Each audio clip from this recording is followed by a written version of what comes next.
उज्जवल Bharat news, देश की प्रखर आवाज। अब नए अंदाज। और सरकारी स्कूल में हमारे यहाँ पर कोई भी एक लोअर मिडिल क्लास का फैमिली भी अपने बच्चे को नहीं भेजती, बिकॉज वहाँ पे स्टैंडर्ड नहीं है। सबसे ज्यादा मेरे ख्याल से एम्प्लॉयमेंट अपॉर्चुनिटीज अगर किसी ने पिछले सालों में क्रिएट करी है तो वो जेएनसी है। हमें स्कूल हमारे स्ट्रेंथन करने पड़ेंगे और ये सही बात है कि आज हमारे जो सरकारी स्कूल है वो वैसी क्वालिटी एजुकेशन या वैसी नींव तैयार नहीं कर पाते हैं जैसी कि उम्मीद की जाती है। तो जैन ऑफ कोर्स हर चीज में एक नेशन की बिल्डिंग के लिए हमेशा आगे रहे हैं और आगे रहेंगे।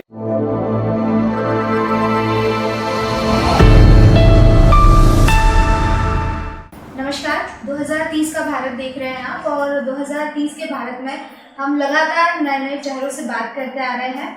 मुद्दे हमारे वही होते हैं, गरीबी, भुखमरी और शिक्षा।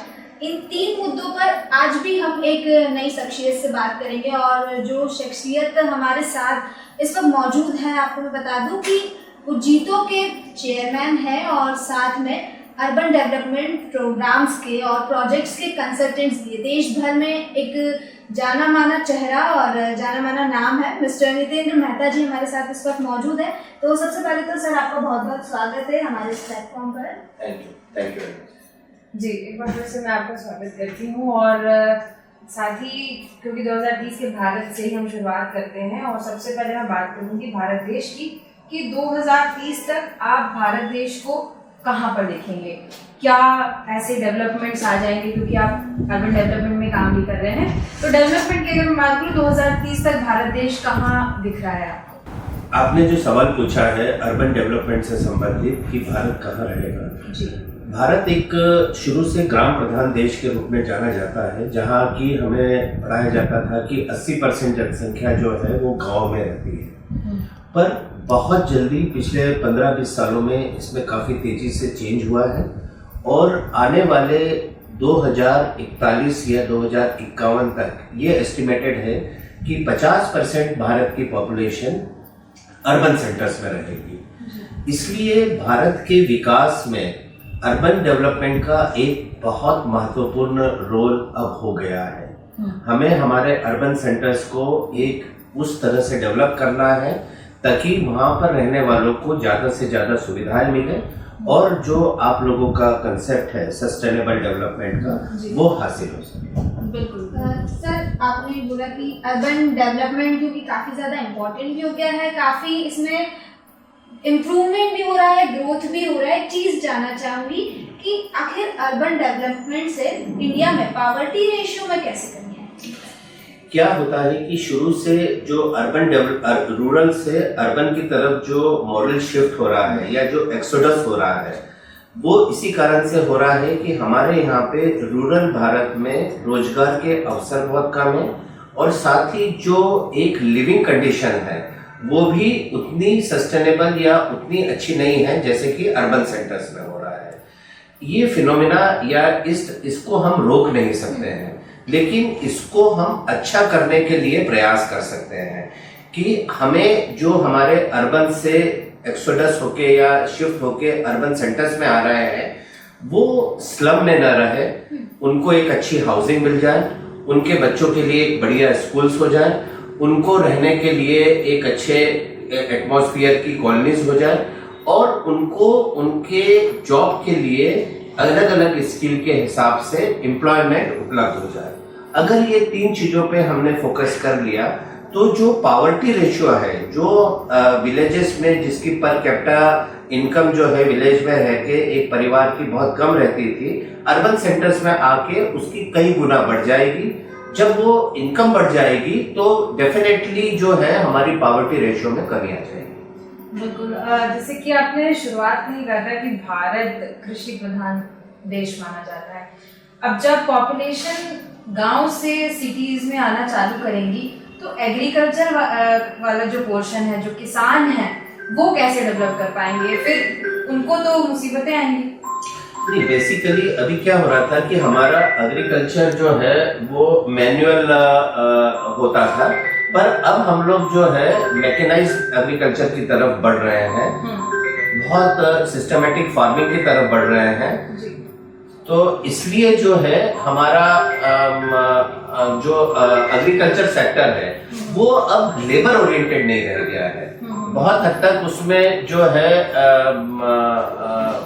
मैकेनाइज्ड फार्मिंग की जगह आ गई है, सिस्टमेटिक फार्मिंग की जगह आ गई है। तो फार्मिंग डेफिनेटली हमारा मेन ऑक्यूपेशन और मेन कंसेप्ट रहेगा, पर उसमें जितनी लेबर पहले लगती थी जब बैलों से हल की जुताई होती थी हल से, वो अब नहीं रह गया है। तो इसलिए भी गाँव में पावर्टी जो अनएम्प्लॉयमेंट है वो बढ़ता जा रहा है। बिल्कुल, इसके लिए हर किसान के पास मशीनरी उपलब्ध होना जरूरी हो जाएगा। तो क्या गवर्नमेंट को इस सेक्टर में काम करना चाहिए कि सबसे पहले जो बेसिक हमारी जो भारत देश की नींव मानी जाती है, जैसे किसानी तो नींव मानी जाती है, उसी से शुरुआत, मतलब वहीं से कहा जाता है ना कि भारत की मिट्टी में एक अलग ही बात है। तो अगर हम एग्रीकल्चर की बात करें तो क्या लगता है गवर्नमेंट की तरफ से सबसे पहले अगर किसी सेक्टर को सुधारने की जरूरत है तो एग्रीकल्चर है। और मशीनरीज की अगर हम बात करें तो किस तरह से मशीनरीज हर एक किसान के पास पहुंचनी चाहिए ताकि वो आगे बढ़ सके। और डेफिनेटली जब किसान, हर भारत का किसान आगे बढ़ेगा तो धीरे धीरे सारे सेक्टर्स आगे बढ़ते चले जाएंगे। डेफिनेटली, बिल्कुल सही बात है कि हमें हमारे गांव पर और खेती पर बहुत जोर देने की भी जरूरत है और बहुत ध्यान देने की भी जरूरत है। और सरकार उसमें काफी कुछ कर रही है। सरकार सीड से लेके माइक्रो इरिगेशन स्कीम से लेके, लोन से लेके, इक्विपमेंट लोन से लेके, इंटरेस्ट फ्री लोन से लेके, सब्सिडीज से लेके सरकार काफी कुछ कर रही है, लेकिन और भी बहुत कुछ करने की जरूरत है। लेकिन साथ ही यहाँ पर मैं ये जरूर ऐड करना चाहूंगा कि किसानों को भी जो है वो अब आगे आकर मॉडर्न तरीके खेती के अपनाने पड़ेंगे। जैसे एग्जाम्पल है हमारे पास में इजराइल का। इजराइल एक ऐसी कंट्री है कि जहाँ पे डेजर्ट है, जहाँ पे पानी नहीं है। ये सारी टेक्निक्स वहीं से आई है, जो माइक्रो इरिगेशन की कह लो या ड्रिप इरिगेशन की कह लो। तो हमारे किसानों को भी, और ये बहुत अच्छी बात है कि अब किसानों के घर में भी पढ़े लिखे बच्चे आ रहे हैं, तो वो ये सब टेक्निक अपनाएंगे, मॉडर्न टेक्निक अपनाएंगे, मॉडर्न फसल लेंगे, जैसे फ्लोरिकल्चर है, हॉर्टिकल्चर है। तो मेरा ऐसा सोचना है कि अगर ये सब तरीके हम मॉडर्न उसके अपनाएंगे तो डेफिनेटली हमारे गांव भी प्रगति करेंगे। सर, एजुकेशन पर बात करना चाहूंगी मैं आपसे। जिस तरह से, क्योंकि भारत देश को एक लक्ष्य मिला कि देश भर में क्वालिटी एजुकेशन हो, लेकिन आज भी अगर हम देखते हैं तो कई सारे ऐसे स्टूडेंट्स हैं, या फिर मैं कहूँ कि कई सारे ऐसे बच्चे हैं जो क्वालिटीफुल एजुकेशन नहीं गेन कर पा रहे हैं। तो आपको क्या लगता है अभी जिस स्टेट में है इंडिया, क्या देश में क्वालिटीफुल एजुकेशन मिल रहा है, या फिर जो भी इश्यूज आ रहे हैं क्वालिटी एजुकेशन के सेक्टर में, एजुकेशन के सेक्टर में आप क्या कहना चाहेंगे? क्योंकि कहीं ना कहीं आप भी इस चीज से सहमत होंगे कि अगर एजुकेशन क्वालिटीफुल होगा, अगर एजुकेशन सही होगा तो पॉवर्टी और हंगर दोनों में ही कहीं ना कहीं इसका इम्पैक्ट देखने को मिलेगा और रेशियो में कमी आएगी। नहीं, ये बहुत इम्पोर्टेंट एस्पेक्ट है, देश के विकास से जुड़ा हुआ है। बिल्कुल सही है कि क्वालिटी एजुकेशन हमें सिर्फ हायर लेवल पे ही नहीं, ग्रास रूट लेवल से ही तैयार करनी पड़ेगी। हमें स्कूल हमारे स्ट्रेंथन करने पड़ेंगे। और ये सही बात है कि आज हमारे जो सरकारी स्कूल है वो वैसी क्वालिटी एजुकेशन या वैसी नींव तैयार नहीं कर पाते हैं जैसी कि उम्मीद की जाती है कि आगे चल के वो जब हायर एजुकेशन में जाए तो वो रिसर्च करे, देश के लिए कुछ करे। ये हमारा एक लैकिंग पॉइंट है। पर मेरे ख्याल से सरकार इसमें भी मॉडल स्कूल के तरीके से, इंफ्रास्ट्रक्चर के तरीके से, पर इसमें मैं ये ऐड करना चाहूँगा कि एक इंफ्रास्ट्रक्चर और ये तो सरकार प्रोवाइड कर सकती है, पर इसमें सबसे बड़ा रोल होता है शिक्षक का। और शिक्षक हमारे यहाँ पे लोग जो टैलेंटेड होते हैं या जो अच्छा IQ रखते हैं वो शिक्षक नहीं बनना चाहते, बिकॉज शिक्षा में या शिक्षक बनना एक पेइंग जॉब नहीं है। तो सबसे पहले हमें हमारी कम्युनिटी में एक शिक्षक को बहुत इम्पोर्टेंस देनी पड़ेगी। उसकी रेम्युनरेशन या उसकी पेइंग जो है वो हमें इतनी बढ़ा देनी पड़ेगी कि वो एक ल्यूक्रेटिव जॉब हो जाए, जैसे एक IT इंजीनियर का होता है या एक सिविल इंजीनियर का होता है, वैसा ही जॉब एक शिक्षक का हो जाना चाहिए ताकि उस क्षेत्र में टैलेंट अट्रैक्ट हो सके। आखिर क्यों सर, क्या ऐसी वजह है कि लोग उस डायरेक्शन में जाना ही नहीं चाहते। जैसे आपने कहा कि जो टैलेंटेड लोग होते हैं वो अक्सर उनका ये रहता है कि वो टीचिंग की फील्ड में जाना प्रेफर नहीं करते हैं, इंस्टेड ऑफ दैट वो कॉर्पोरेट सेक्टर्स या आईटी सेक्टर्स में चले जाते हैं। तो आखिर ऐसी क्या वजह है? सबसे बड़ी वजह तो पैसा है। जो शिक्षक का एक रेम्युनरेशन है, अगर हम कॉलेज लेवल पे भी देखें या किसी भी लेवल पे देखें, तो एक शिक्षक को एक इंजीनियरिंग कॉलेज में मेरे ख्याल से जो अभी लेटेस्ट पे कमीशन और उनके साथ में भी उसको मेरे ख्याल से 1.5 से 2 लाख रुपए मिलता है। लेकिन उसी का बेसमेंट जब अमेरिका या किसी सॉफ्टवेयर इंडस्ट्री में जाता है तो वो 1 करोड़ रुपए महीना कमाता है। तो ये जो स्टार्क डिफरेंस है, ये बेसिकली किसी भी टैलेंटेड आदमी को रोकता है कि वो शिक्षक ना बने। यही अगर उल्टा हो जाए कि हमें अगर उसको हम सैलरी के साथ में, जैसा कि यूएस या बहुत सारी दूसरी कंट्रीज में है कि वहां पे शिक्षक को बहुत ज्यादा पे स्केल है, उनकी जॉब जो है बहुत कवर्टेड मानी जाती है। यानी वहां पे शिक्षक बनना अपने आप में, जैसे हमारे यहाँ पे एक आईटी का सीईओ बनना या उस टाइप का है, वैसा वहां पे शिक्षक बनना रहता है। तो अगर हम हमारी उस टीचर्स के रेम्युनरेशन को, और मैं ये सिर्फ बात नहीं कर रहा हूँ कॉलेज लेवल पे, स्कूल लेवल पे भी, स्कूल लेवल पे टीचर्स की तनख्वाह अगर 20-25 हजार रुपए है तो डेफिनेटली कोई अट्रैक्ट नहीं होगा। तो हम जब तक उनकी जो सर्विस कंडीशंस है या उनका जो रेम्युनरेशन है वो हम at par with other job sectors नहीं ला पाएंगे, तब तक हमें टैलेंट नहीं मिलेगा और तब तक हमारी शिक्षा का क्वालिटी नहीं सुधर पाएगी। तो सर ऐसे तो महंगाई खूब बढ़ जाएगी, फिर जो बच्चे पढ़ा रहे हैं पेरेंट्स भेजेंगे भी नहीं, क्योंकि महंगाई बहुत ज्यादा बढ़ेगी। ऑफकोर्स जब टीचर को हाई पे सैलरी चाहिए, तो अगर हम प्राइवेट स्कूल्स की बात करें, गवर्नमेंट स्कूल में तो फिर भी प्राइवेट स्कूल के जो प्राइमरी स्कूल के टीचर्स होते हैं और गवर्नमेंट स्कूल को कंपेयर करें तो गवर्नमेंट स्कूल के टीचर्स को ज़्यादा पे किया जाता है, और प्राइवेट स्कूल में तो 3-4 हज़ार में भी टीचर्स पढ़ा रहे हैं।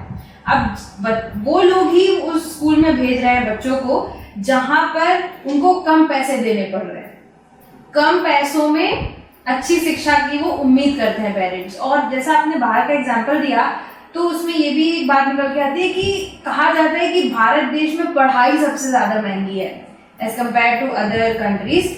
भारत देश में पढ़ाई, और कुछ देशों में 10th तक शिक्षा फ्री है, सभी, मतलब जो चाहे वो पढ़ सकता है बिना कोई पैसा दिए। तो क्या ऐसा कुछ भारत देश में नहीं हो सकता कि शिक्षा को एक सीमित क्लास तक जो है वो फ्री कर देना चाहिए, उसके बाद बच्चे अपने हिसाब से पढ़ें, तो फिर उसमें पेरेंट्स भी पैसा लगा सके। यहाँ पर तो शुरू से आप देख रहे होंगे कि प्री नर्सरी से लेके 12th तक में तो एक मीडियम, लोअर मीडियम क्लास की अगर मैं बात करूँ तो पेरेंट्स को पढ़ाने में भी सोचना पड़ रहा है। तो ये कैसी स्थिति, इसमें कैसे बदलाव आएगा? नहीं, एक्चुअली 2 एस्पेक्ट्स हैं। शिक्षा तो हमारे यहाँ पर भी फ्री है, लेकिन वो सरकारी स्कूलों में है, और सरकारी स्कूल में हमारे यहाँ पर कोई भी एक लोअर मिडिल क्लास का फैमिली भी अपने बच्चे को नहीं भेजती, बिकॉज वहाँ पे स्टैंडर्ड नहीं है। मेरा वही कहना है कि आपको अपने जो गवर्नमेंट स्कूल्स का स्टैंडर्ड इतना बढ़ा देना पड़ेगा, वहाँ पे जो टीचर्स अपॉइंट होते हैं उनका बाकायदा वैसा सिलेक्शन हो यूपीएससी के थ्रू, जैसा आप एक डिप्टी कलेक्टर या उसका करते हैं, तहसीलदार का करते हैं, उतनी रिगरस एग्जाम हो और उतना रेम्युनरेशन हो, उसको उनकी तनख्वाह उतनी हो। ऑब्वियसली टीचर्स का अगर आप देखोगे तो इंफ्रास्ट्रक्चर और उसके मुकाबले टीचर्स की सैलरी किसी भी एक एजुकेशन के टोटल बजट में it is a very less percentage, उससे कोई बहुत ज्यादा फर्क नहीं पड़ेगा।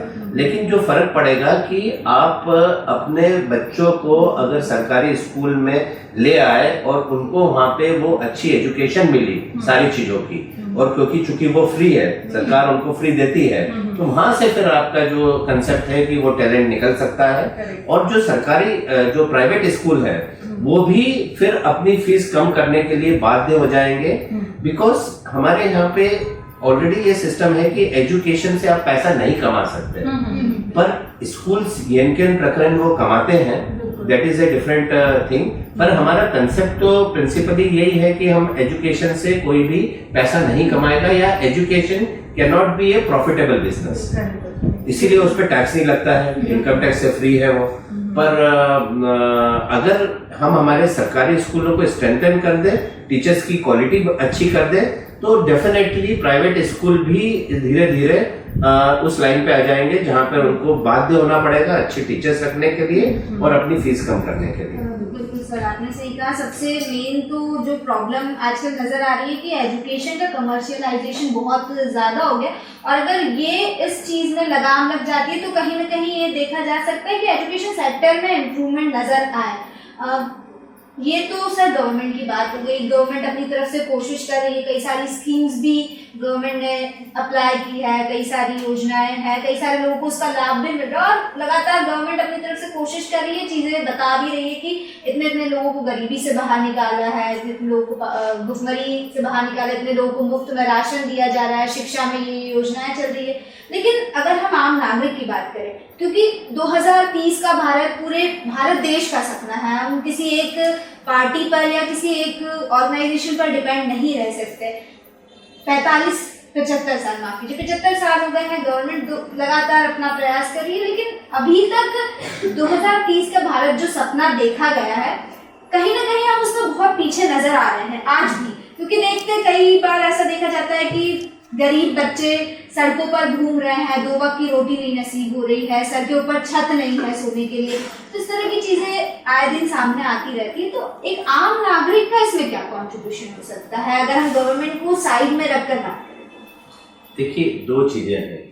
एक तो आम नागरिक को भी ये समझना पड़ेगा कि हमारे जो भी नेचुरल रिसोर्सेस है या सरकार जो कर सकती है उसकी एक लिमिट है। सबसे पहले तो हमें नागरिक की हैसियत से पॉपुलेशन कंट्रोल पे बहुत ध्यान देने की जरूरत है, बिकॉज हमारी जो भी सारी स्कीम्स होती हैं वो because of very steep increase in the population बहुत फेल हो जाती है। भले फिर वो ट्रैफिक कह लो या और भी कह लो। जैसे सरकार ने ये एक इमेजिन किया था कि हम 2022 तक हर परिवार को एक छत दे देंगे, पर हमारा जो पॉपुलेशन इंक्रीज है और आज हम हम दुनिया के सबसे पॉपुलेटेड देश है, मोर देन 140 करोड़ है हम, तो जो सरकारी स्कीम है, अच्छा रिसोर्सेज हमारे पास में लिमिटेड है, तो सबसे पहले एज किसी भी नागरिक को थोड़ा सा एक पॉपुलेशन कंट्रोल पे ध्यान देने की जरूरत है। और ये इंडिविजुअल लेवल पे, सोसाइटी लेवल पे, रिलीजियस लेवल पे, सारे लेवल्स पे इस चीज पे बहुत ध्यान देने की जरूरत है। और साथ ही इसकी भी जरूरत है कि हम हमारा काम ईमानदारी से करें, जो भी जिसका काम है वो ईमानदारी से करें, ताकि जो जीडीपी या जो rate of increase in the economic empowerment हम देख रहे हैं वो अचीव हो सके। अगर हमने हमारी फैक्ट्री में कोई काम करता है तो उसको प्रोडक्शन वैसा करना पड़ेगा कि आप उस फैक्ट्री जो है वो प्रॉफिट में रहे। कोई किसी ऑफिस में काम करता है तो उसको उतने घंटे देना पड़ेंगे। थोड़ा सा जो वर्क डिसिप्लिन है वो हमारे यहाँ पे लैकिंग है, जिसको हमको एज नागरिक सुधारने की जरूरत है। बिल्कुल। चलिए, एक आखिरी और बहुत अहम सवाल मैं पूछने वाली हूँ आपसे कि आप जैन कम्युनिटी से बिलोंग करते हैं, जैन इंटरनेशनल ट्रेड ऑर्गेनाइजेशन के आप चेयरमैन हैं, और जैन कम्युनिटी रिच मानी जाती है। इंडिया में एक तरीके से देखें तो जैन आर वेरी रिच, क्योंकि बिजनेस होता है, खूब पैसा होता है जैन कम्युनिटी में। तो एक सवाल है मेरा कि क्या जैन कम्युनिटी की तरफ से कुछ ऐसी पहल होनी चाहिए भारत देश के लिए कि भारत देश की स्थिति सुधर जाए कोई? क्योंकि देखिए, हिंदू, अगर मैं कम्युनिटी वाइज बात इसलिए कर रही हूँ क्योंकि ऑब्वियसली कम्युनिटी वाइज ही लोग आगे बढ़ रहे हैं, आप देख रहे होंगे कम्युनिटी वाइज ही सब कुछ हो रहा है। तो जो कम्युनिटी पीछे रह गई, क्या उनको पुश करने में जैन कम्युनिटी आगे बढ़ सकती है? हाँ, बिल्कुल है। और एक्चुअली देखा जाए तो आपने बिल्कुल सही कहा कि जैन्स का इंडिया की जीडीपी में अगर हम योगदान देखें तो शायद आज 30-35% के आसपास जैन्स का योगदान होगा। और आगे जाके जो हमारे प्रधानमंत्री जी का सपना है कि $5 बिलियन इकोनॉमी करना है, उसमें भी जैन्स का योगदान बहुत अहम होगा, ऐसा मेरा मानना है। जैन्स अलग अलग सेक्टर पे, अलग अलग फोरम पे देश के प्रगति के लिए काम करते आए हैं, पर एज जीतो मैं बताऊं कि हमारा तो मेन एम ही ये है, बेसिकली नॉलेज, सेवा और इकोनॉमिक एम्पावरमेंट। और ये पूरे सोसाइटी के लिए, ये सिर्फ जेंट्स के लिए नहीं है, ये ऑल अक्रॉस नेशन है। हम गरीब बच्चों को उनके शिक्षा के लिए फैसिलिटीज उपलब्ध कराते हैं, फाइनेंशियल भी और दूसरी फैसिलिटीज भी। हम सेवा के लिए जो बहुत सारे प्रकल्प करते हैं उसमें गरीबों के लिए ही अधिकतर है। जो इकोनॉमिकली वीकर सेक्शन है उसको उठाते हैं, और एक नॉलेज जो एक हमारा इकोनॉमिक एम्पावरमेंट है उसके तहत सबसे ज्यादा मेरे ख्याल से एम्प्लॉयमेंट अपॉर्चुनिटीज अगर किसी ने पिछले सालों में क्रिएट करी है तो वो जेएनसी है। तो बेसिकली ये है, और इसको अधिक से अधिक करने के लिए ताकि एक नेशन बिल्डिंग हो सके, तो जैन ऑफ कोर्स हर चीज में एक नेशन की बिल्डिंग के लिए हमेशा आगे रहे हैं और आगे रहेंगे। बिल्कुल बिल्कुल, आपने सही कहा कि ऑफ कोर्स जब आपने जीडीपी की बात कही तो डेटा ही बता रहा है कि कंट्रीब्यूशन है, और आगे भी हम आपसे उम्मीद करेंगे कि ऐसे ही भारत देश में आपकी कम्युनिटी जो है वो योगदान करती रहे, ताकि हम 2030 तक भले 100% तक ना पहुंच पाए, लेकिन कम से कम 90-95 तक तो पहुंचना चाहिए। तभी जाके एक मोटिवेशन आएगा कि आगे का लक्ष्य जो है पूरी तरह से पूरा हो जाए। बहुत बहुत धन्यवाद सर हमारे साथ इतना टाइम देने की और अहम बातें करने के लिए। तो हमारे साथ हितेन मेहता जी थे, उन्होंने बहुत अच्छी अच्छी बातें बताई, और सबसे इम्पोर्टेंट चीज उन्होंने बताई कि एक आम नागरिक का क्या कंट्रीब्यूशन हो सकता है। साथ ही उन्होंने जैन समाज को लेकर बातें कही, और उन्होंने कहा कि लगातार जैन समाज ऐसे ही योगदान करता रहेगा।